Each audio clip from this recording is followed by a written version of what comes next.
সুপ্রিয় দর্শক, আমি এখন আছি পঞ্চগড়ের টুনিরহাট চাকলারহাট এরিয়াতে। আপনারা দেখেন যে এখানে যা কিছু দেখতে পারতেছেন, একরে একরে সম্পূর্ণ বাদাম ক্ষেত। এগুলো সম্পূর্ণ বাদাম, বাদাম, বাদাম, বাদাম, কাঁচা বাদাম, বাদাম, বাদাম, কাঁচা বাদাম, সম্পূর্ণ কাঁচা বাদাম।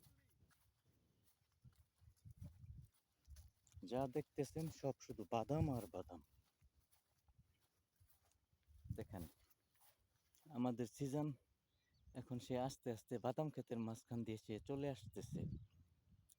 সে আস্তে আস্তে আস্তে আস্তে আমার ক্যামেরার দিকে আসতেছে। হ্যাঁ, দেখেন সে যে হাসিটা দিয়েছে,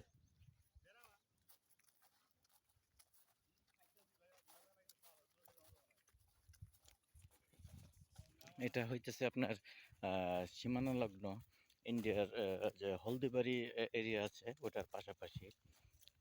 এখান থেকে ইন্ডিয়া আপনার বেনে গেলে হয়তো বা 10 থেকে 15 মিনিট লাগবে।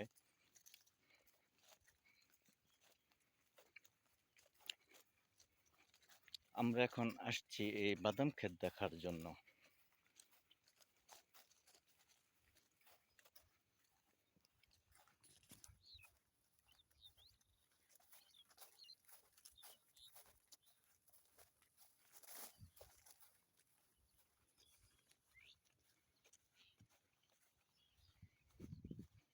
এই যে এটা ছিল টমেটো ক্ষেত।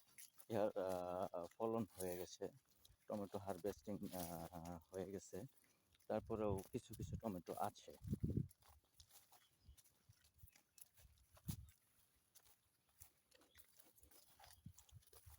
কৃষির জন্য পঞ্চগড় হইতেছে বিখ্যাত। দেখেন, সব বাদাম আর বাদাম। ওই যে দূরে দেখা যাচ্ছে ওগুলো হচ্ছে ভুট্টা, ভুট্টা, ভুট্টা, ভুট্টা।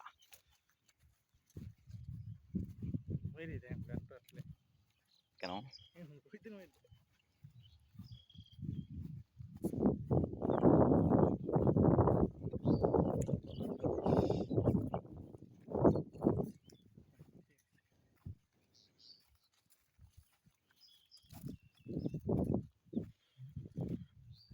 ওই যে ওইখানে বাদাম হারভেস্টিং হইতেছে।